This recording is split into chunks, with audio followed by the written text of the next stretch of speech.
안녕하세요. 문신 지우는 피부과 전문의 김재민 원장입니다.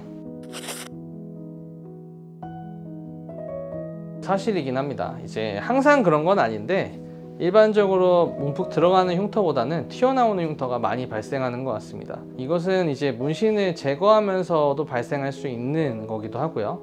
그 다음에 문신 자체에 의해서도 발생되어 있는 경우가 이미 많습니다. 우리가 이제 이러한 흉터의 형태를 비우성 흉터라고 하는데, 일반적으로 약간 튀어나와지고 문신을 만져봤을 때 이제 올록볼록하게 느껴지는, 약간 단단하게 느껴지는 형태의 흉터를 이러한 튀어나온 흉터의 형태로 보시면 될 것 같습니다.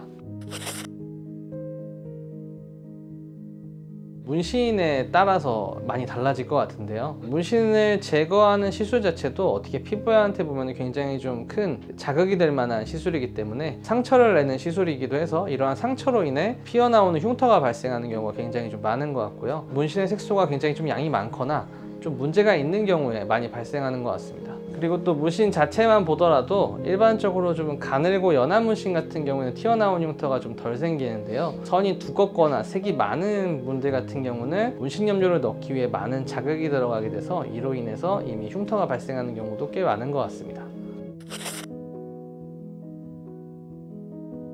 부위는 사실 크게 상관은 없는 거라고 저는 사실 생각하고요. 문신 깊이는 좀 영향이 있을 수 있겠는데요, 문신을 이제 할 때 바늘로 찌르는 자극으로 색소염료를 넣게 되는데, 이것이 좀 더 깊이 찔러서 많이 넣게 된다고 하면은 이러한 흉터가 많이 발생하게 되고, 깊이 있는 문신 색소를 지우기 위해서라도 아무래도 레이저에 대한 강도가 세질 수밖에 없기 때문에 이러한 것 때문에 흉터가 발생할 가능성이 조금 더 커지는 것 같습니다.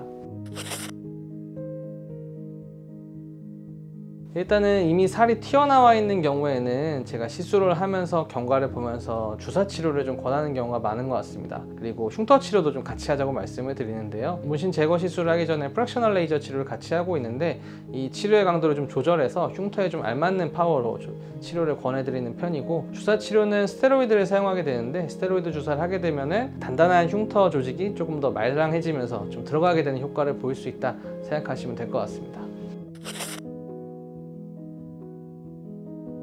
당연히 있죠. 이제 이러한 흉터들을 이제 어떻게 할지에 대해서는 시술하시는 선생님과 충분히 좀 상담을 해보셔야 되고요. 가장 중요한 거는 시술하면서 이러한 흉터들이 더 커지지 않아야 된다는 겁니다. 이러한 흉터들이 있을 때 더 강하게 레이저 시술하게 되면은 이러한 흉터들이 더 많이 발생하는 경우가 있는데요, 다른 병원에서 지우시다가 저희 병원 오시는 환자분들이 또 굉장히 많습니다. 거의 다 지우셨다고 오셨는데 사실 지우고 난 다음에 문신의 자국들이 굉장을 많이 남아있는 것들을 볼 수가 있는데요, 문신을 제거하기 위해 치료를 시작한다고 했을 때 이 정도를 원치는 않으셨을 거라고 사실 생각을 합니다. 근데 이제 너무 강하게 시술을 했을 경우에는 우리가 원치 않게 그 자국들이 그대로 남은 상태로 남아있는 경우들을 왕왕 볼 수가 있습니다. 하지만 이미 이렇게 생겨버렸을 경우에는 치료 범위가 너무 광대한 경우도 많고 회복되기까지가 굉장히 좀 어려운 경우가 많은데요, 따라서 이러한 것들을 좀 확실하게 처음부터 잘 인지하시고 문신 제거 후에 잔흔이나 이런 것들이 최대한 남지 않게 치료하시는 게 가장 좋다고 생각합니다. 지금까지 문신 지우는 피부과 전문의 김재민 원장이었습니다. 감사합니다.